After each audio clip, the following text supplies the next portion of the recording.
Hey guys, welcome to Titans of Tabletop, and today we're talking about danger dice. And I rolled a 6 on my perception, so hopefully you had a low DC.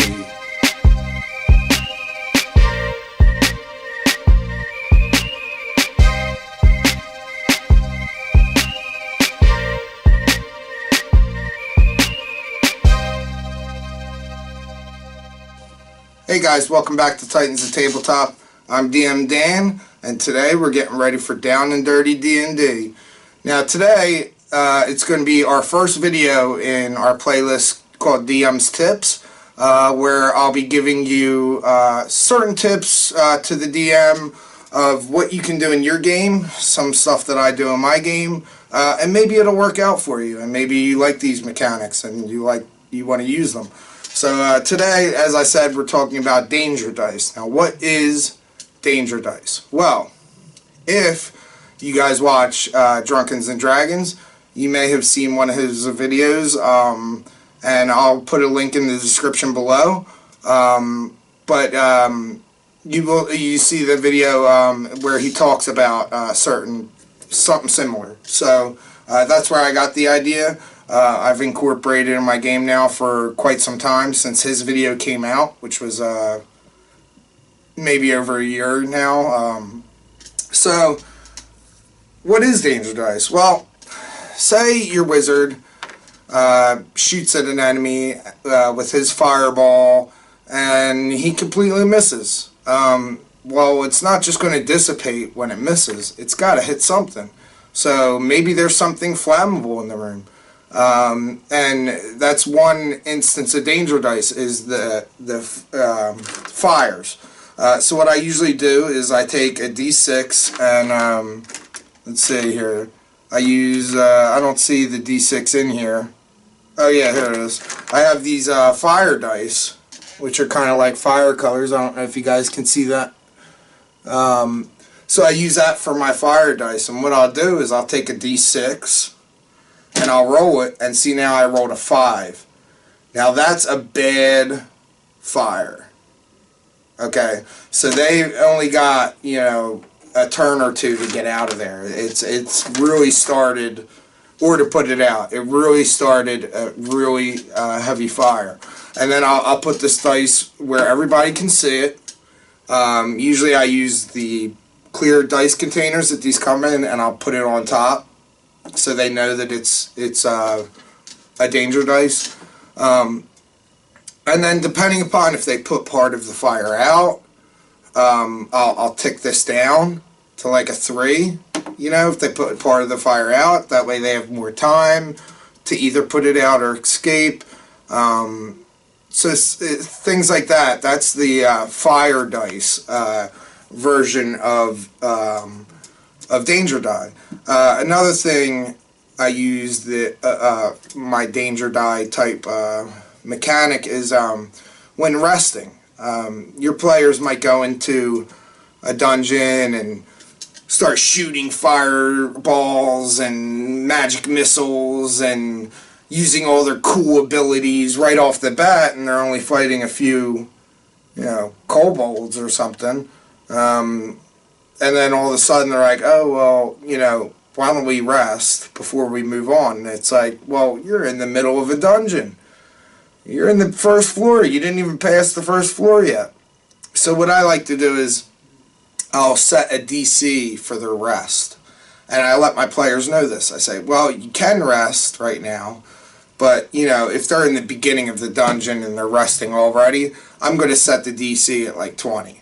So I have to, what I do is I take my danger dice, I'll put it on the pedestal, and say it's a 20, and I'll put the 20 down on the pedestal, and then when they do go to rest, I'll roll, against that, and if I didn't beat a D20, then something happens. For instance, they were in the beginning of a dungeon of this sorcerer's tower, and it ended up being a lot more than they had anticipated, and they wanted to rest, and they failed on the danger die. Excuse me. So what I had was basically And they knew the danger ahead of time, so before they rested, they barricaded doors and stuff like that.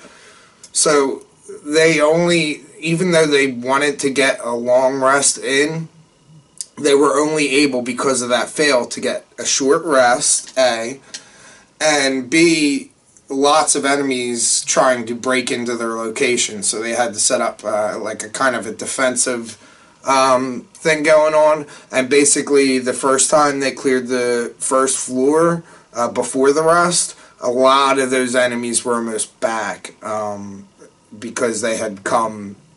They were fighting Modrones. So if the viewers don't know what that is, a Modrone, they kind of have a collective consciousness like the Borg. So they pretty much reinforced that first floor a little bit because the ones on the other floor knew what was going on.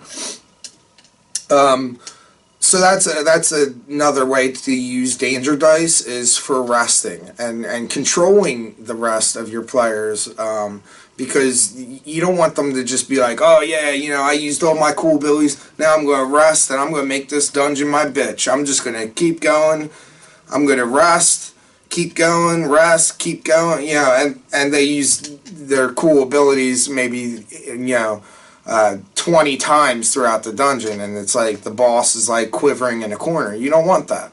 You want them to have to fight for that rest. They have to fight for it.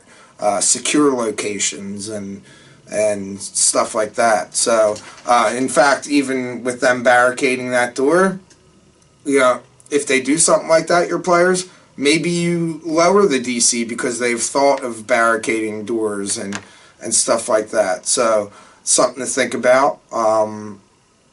So that's with these two. And then another thing I do is travel danger dice. And these dice I got from a good friend of mine, Evan, who plays our game. He is a titan of our tabletop. And he gave me these two dice, which I believe are Warhammer, for Warhammer gaming. So they're not exactly like these dice. But I'll roll, I got a red one and a blue one from them. And when they travel, I'll roll both of them. And if the red beats the blue, then something happens. Some sort of outdoor encounter. Whether it be somebody they had pissed off in the past, or it might be, just a pack of wolves. What I do is I write like a list of 20 possible things depending upon what region they're traveling through. So if they're traveling through mountains, I'm going to have a lot of mountain type encounters. If they're traveling through forest, there's going to be a lot of forest animals and such that they're going to encounter. And some of it's good. I have some good stuff for the blue ones. So if the blue beats the red, they get their rest along the way, that maybe they meet somebody who's selling goods at a discounted price. So there's goods and bads on both of these dice, but one has to beat the other. And then I just go to my list and say red got a 17 and blue got a 14. Well, blue's out of the picture. I go to my red list and I go to 17, and I'm like, oh, okay, it's that guy you pissed off. He's been trailing you and he's trying to attack you now. So get ready. It was an ambush, stuff like that. So they've gotten used to these, several of these dice, and it kind of makes it fun. It kind of makes it random. I like my games to be random. I like to. The more random you make your game with that kind of thing, like just a random encounter kind of thing, you have to think more on your feet as a DM, and I feel the more you do that, the less preparation work you have to do, because you can roll with almost anything.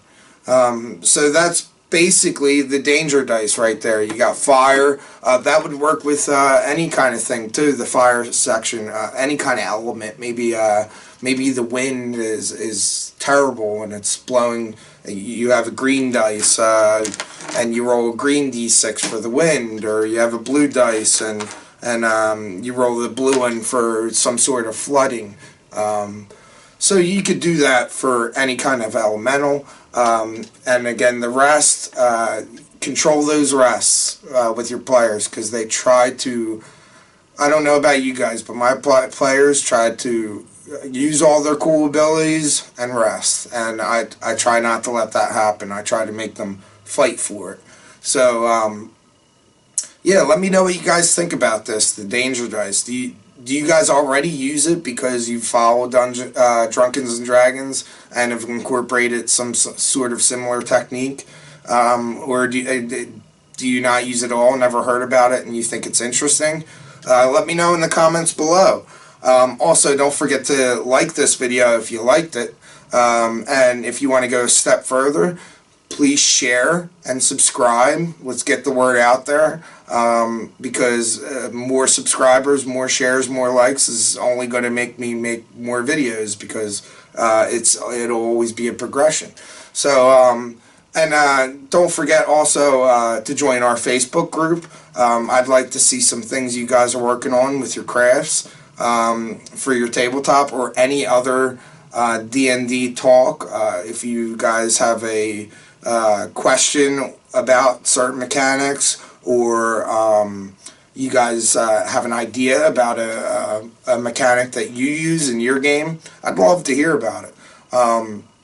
So don't forget to join that. And also you could join our Twitter, follow us at Twitter, and get updates as well from the channel. What's going on with me. Sometimes I was gone for a little bit, for like 2 weeks. We didn't put out a video. That's because life just hits, you know. I got engaged, so there was that, and you know, a lot of big things happened. The taxes came, so you'll see, and I'll do a channel update, and I'll update you guys on everything. But as far as this video, guys, thanks for watching, and until next time, I'll see you later.